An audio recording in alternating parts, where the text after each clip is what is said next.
Hi guys, this is Anastasia Hortova, your favorite Chicago realtor, and today I have a special guest with me. This is Nimbus. Nimbus here is my friend's pup who I'm watching just for a few days. So I decided to stay on topic of dogs and give you a little more information on what you should think about when you're looking to move, whether it's a rental or when you're buying a place. And if you have a dog or a cat or any other pet, here are some things you should really consider before you make the move. I know many of you are pet lovers here, whether you're a dog person, a cat person. I know you want what's best for your pet, and when buying a property or when renting a property, you should be thinking about, okay, what are the rules, what you might be required to do or consider in order to be able to move into the property with your animal, because the last thing you want to do is to have to give it up somewhere, right? And if you're looking to buy a single family home, this will be the easiest transition for your pet, because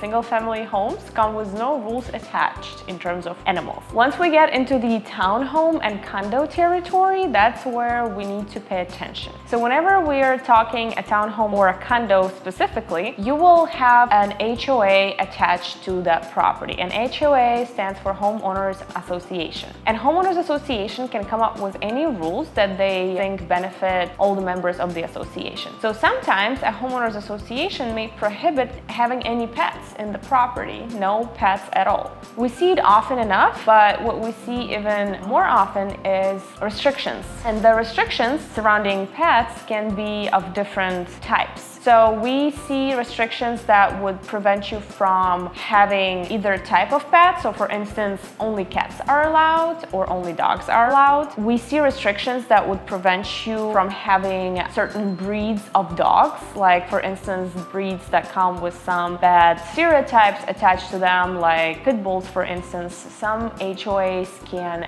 ban you from having that type of dog. Some rules regulate weight of the animals you can have, like for instance, dogs under 40 pounds are allowed, but you cannot have large dogs in the property. And quite common are also the rules that tell you how many pets you can have per unit. So quite often we see 2 pets allowed, 1 dog, 1 cat, or maybe like no more than 2 dogs. That's a very common restriction.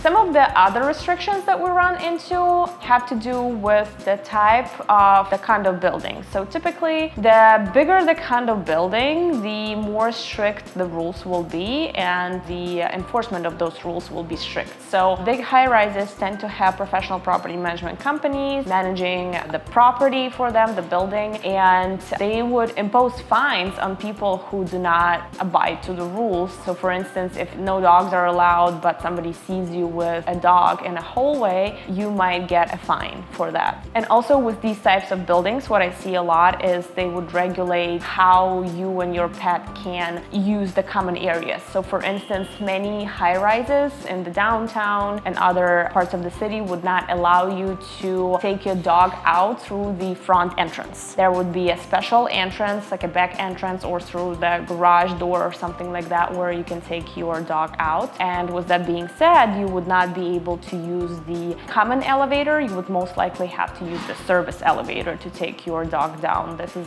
very common. Also, something to keep in mind is that some buildings, even if they allow you to have dogs, might not allow you to walk your dog in the common yard, because oftentimes the common yards have landscaping, and you actually pay money for people to come and plant flowers there and make it look nice for everyone to enjoy. So they might not allow you to walk your dog in that yard. You need to actually exit the common area of the property and just walk your dog outside of those common areas. Last but not least, I wanted to mention about renting and pet policies when you're renting. So everything I just said also applies to when you're looking to rent a property. However, individual property owners, if we're talking about renting a condo from an individual owner, can impose additional rules. So even if the HOA, the condo association, allows you to have dogs and cats, the property owner may say, actually, I don't want the tenant to have any pets in the unit. And they can do that because they're they're allowed to make stricter rules that the HOA has.